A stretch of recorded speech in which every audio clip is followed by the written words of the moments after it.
Hi, I'm Lindsay. And I'm Darla. And this is the Ins and Outs of Football. So, last week marked an exciting start to football season.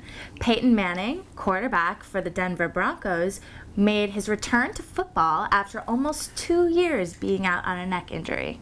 Manning played incredibly well and made his first touchdown since leaving the Indianapolis Colts.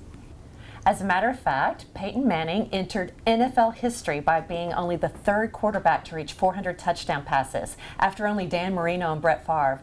Of the three, Manning reached his milestone the fastest. Adrian Peterson, a running back for the Minnesota Vikings, also returned to the game after an ACL tear last year.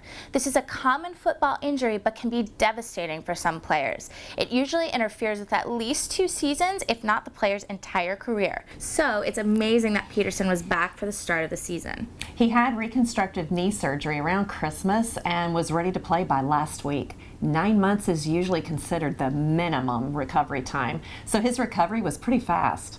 His physical therapist, Russ Payne, has even stated that Peterson has an amazing body and made amazing recovery.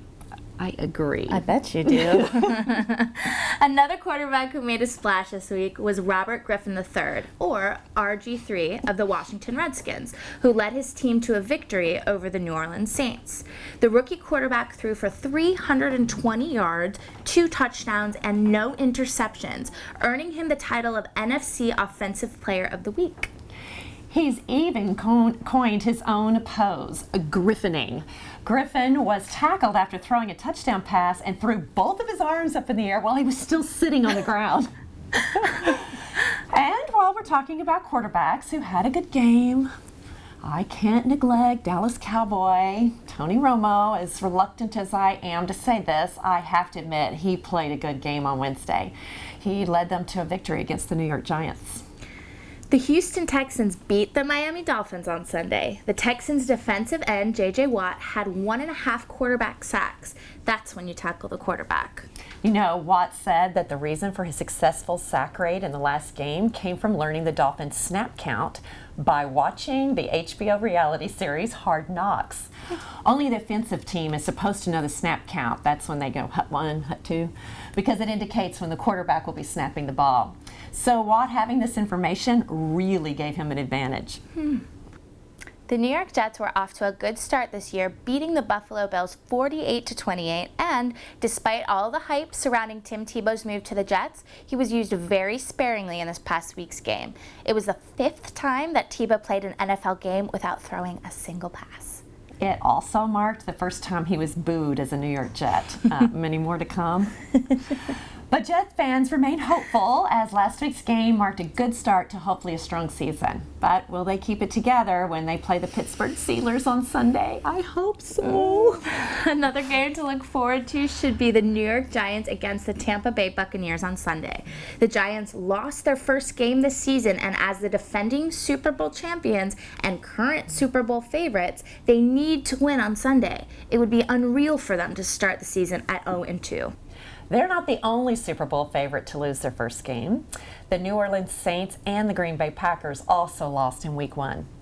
The Packers won their second game against the Chicago Bears this Thursday. They had a strong defense, although their ball handling wasn't as good as it should have been. The Saints are another Super Bowl favorite, like the Giants, so it would be an upset if the Saints started the season at 0-2. The Baltimore Ravens against the Philadelphia Eagles on Sunday will be another game to watch. Eagles quarterback Michael Vick played a poor game last week and has admitted to making a lot of careless mistakes. He's even promised that he never intends to play another game like that. So we're eager to see if he gets back on track this week.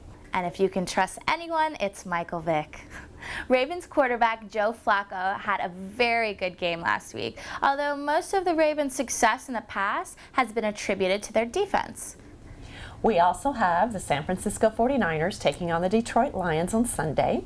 The 49ers gave the Lions their first loss last year, so the Lions are hoping for a comeback despite the 49ers win against the Packers last week.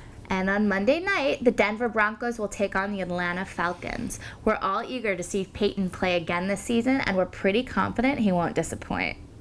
So corn prices are up. What does that have to do with football? Well, it affects your tailgating and sports bar food tab. Wings are way up in price from last year since chickens eat the corn, and nachos are up about 20%. The good news, though, is potatoes are down about 18%, so yay fries! And Oreo's football-themed cookies are now available. Woot woot! Well, that's all for this week. You can join the conversation on Twitter at The Ins and Outs Of, and be sure to like us on Facebook. We'd love to hear your comments and questions. Be sure to join us next Saturday for the ins and outs of football.